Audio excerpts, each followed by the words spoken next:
Hi. Welcome to the first episode of our Africa Desk Talks, dedicated to Egypt. Our speaker today is Christian Hula, partner of Mideast Law Firm, interviewed by Roberto Luzzi Crivellini. In this episode, they'll discuss how to set up a company in Egypt, explain the main steps of the process of incorporation, and share some advice on managing the subsidiary of a foreign company in Egypt. Make sure you follow Legalmondo on LinkedIn and YouTube to stay updated on the next episodes of our Africa Desk. Hello, Christian. Thanks for joining us. This is the first talk of our Africa Desk, and we are discussing today a very interesting topic, such as how to set up a company in Egypt. When is it a good idea to set up a company in Egypt, and how difficult is it for a foreign company who wants to enter the Egyptian market?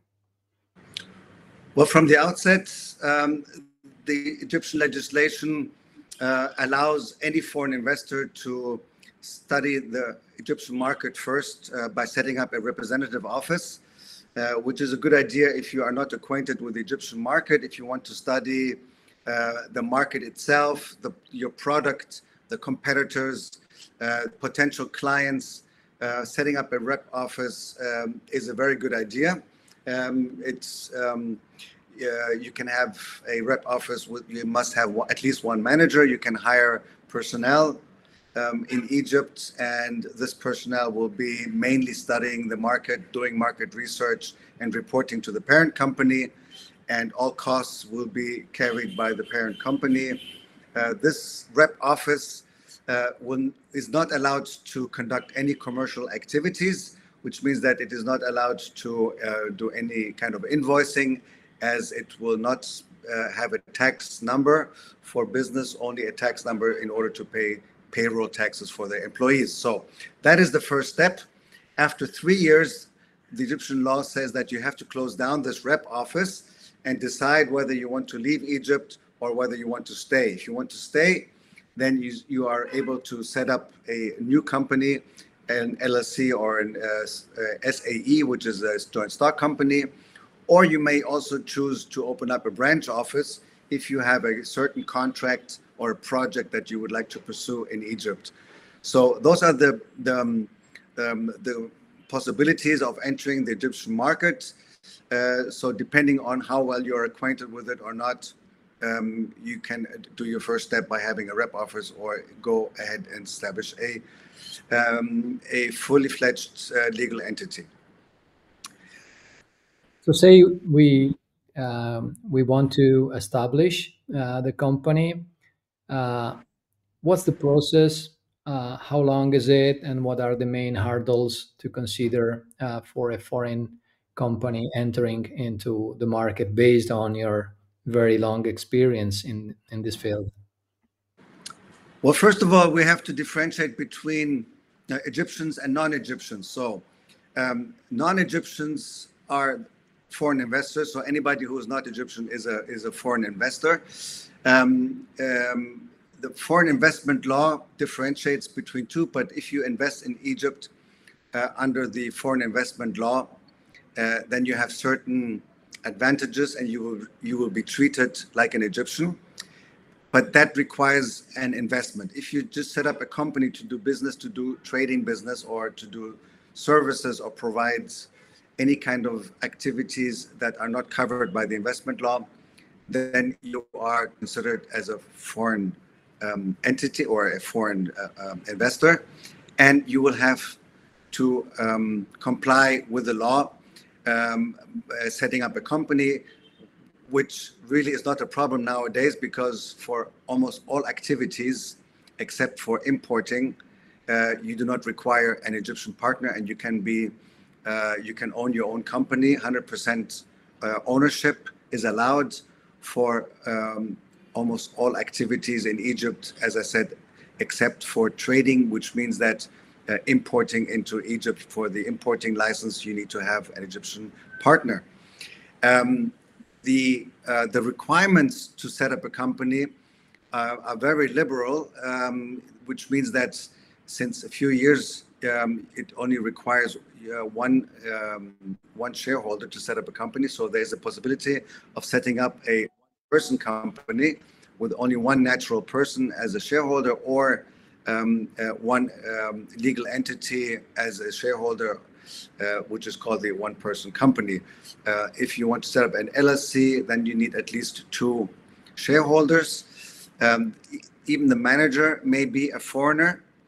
So unless it is a company that does importing business, so if you need an import license, you do not only need a Egyptian partner, but also an Egyptian manager, at least one manager. The other manager may be a foreigner.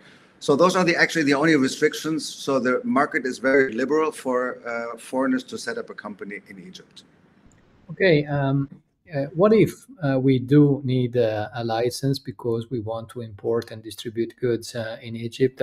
What's the setup of the company in that case, and what are the main elements to consider for a foreign entity which needs to team up with a local partner and have a local manager in place? Well, the requirements are, there's a law from the year 2018, which clearly says that any company that applies for an import license needs to have been established, at least needs to exist for at least 1 year. It has to prove a turnover of 5 million Egyptian pounds.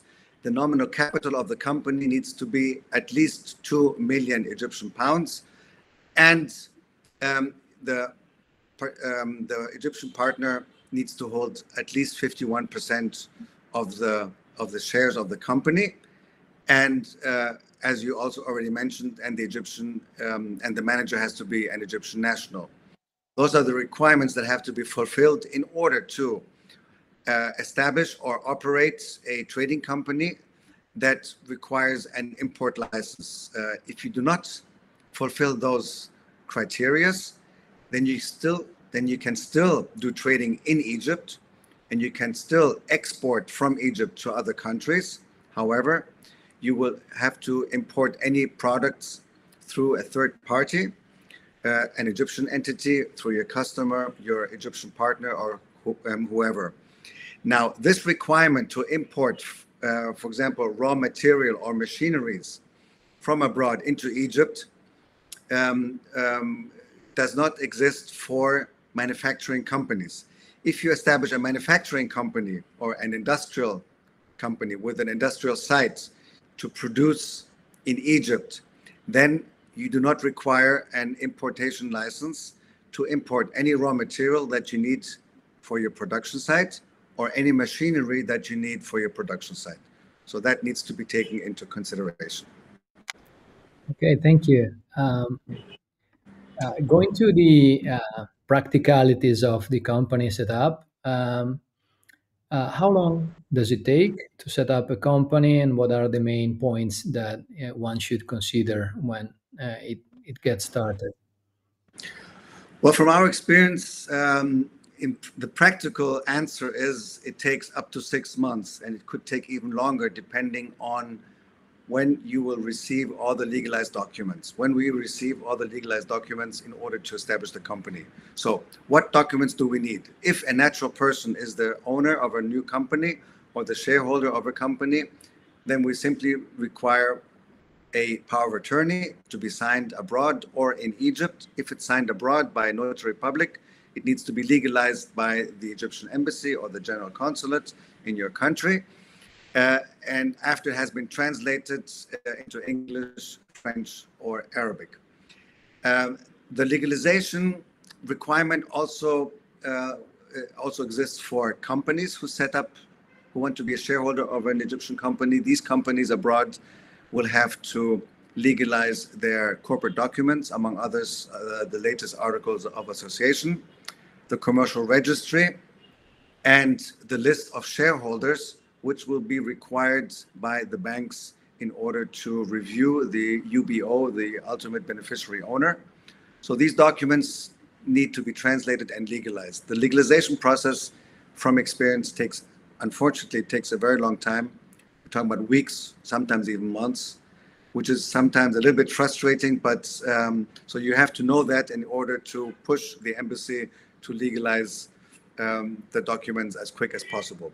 Once we have the documents and all documents in place, we submit those documents to GAFI, which is the General Authority for Foreign Investment, which is a one-stop shop for all foreign investments and company setups in Egypt. We submit those documents, and we need to parallel open up a bank account in order to pay in the nominal capital. The bank account, or opening the bank account, may take even longer because the banks need to review all the documents of the UBOs, of the company investing, and that can take a long time because they have to comply with central bank regulations, money laundering regulations, anti-terrorist regulations, etc. And from experience, we don't know why it takes so long, but that's the experience that we have. The banks need a lot of time to do their investigation before they confirm the opening of a bank account. Now, most of our clients are flexible which bank to choose. Other international global players are very particular to choose an international bank in Egypt. The international banks in Egypt take a lot more time than other local banks. So you should take that into consideration, and that all of these decisions and all of these processes prolong the procedure of setting up a company, unfortunately. But by law, and setting up the company itself with GAFI, if all the documents are submitted and if the bank account is opened, is only a matter of 2 to 5 days. But that's in theory and not in practice.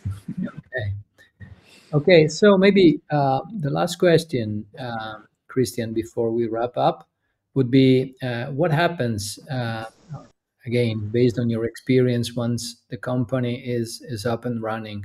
So what's your advice on how to run the company from the viewpoint of a foreign shareholder who's maybe delegating a lot of power to a local manager, or in case it's a joint venture, to a local partner? What are your tips and the advice you would share in this context?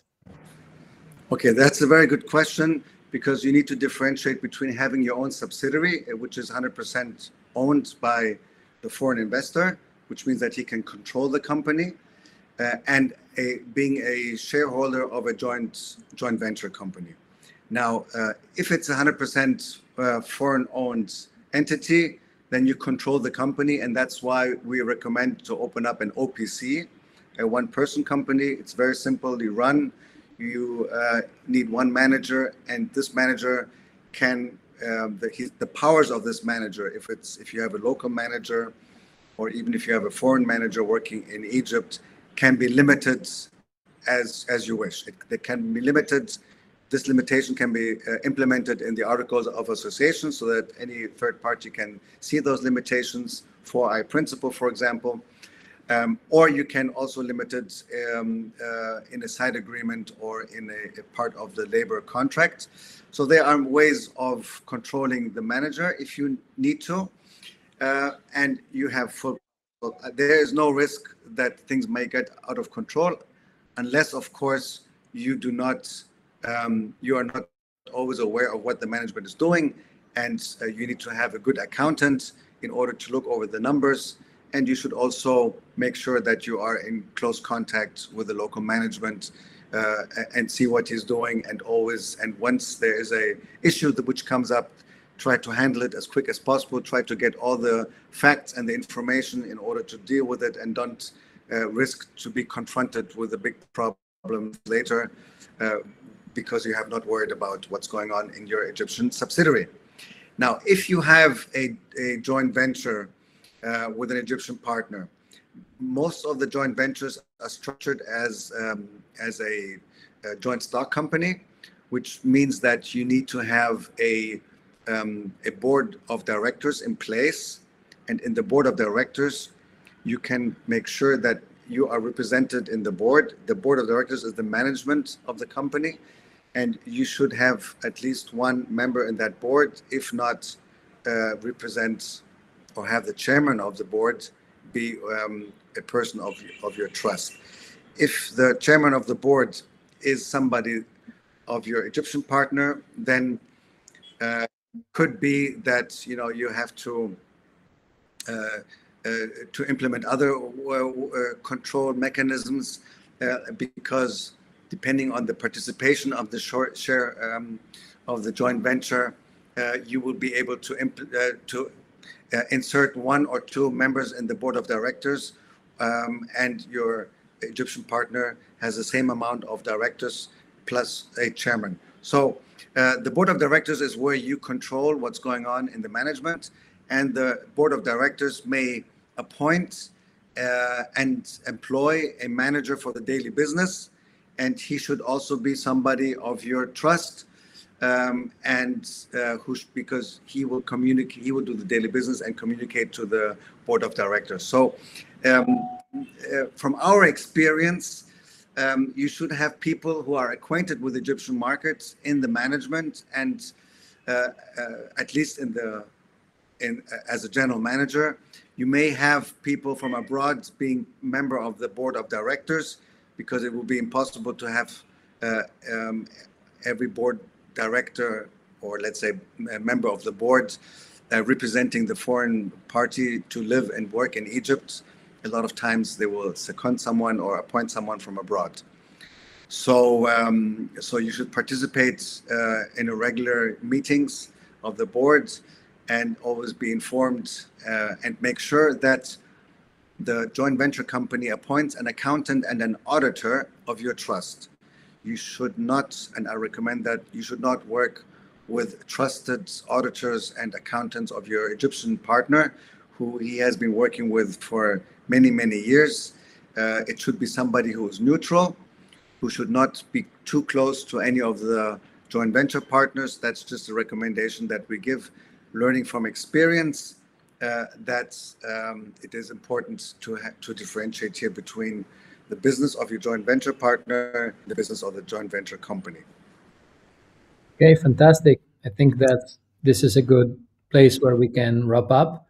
We'll provide the link to more detailed information on the company setup in the episode's notes, as well as the link to your profile on Legalmondo for those who want to get in touch and know more.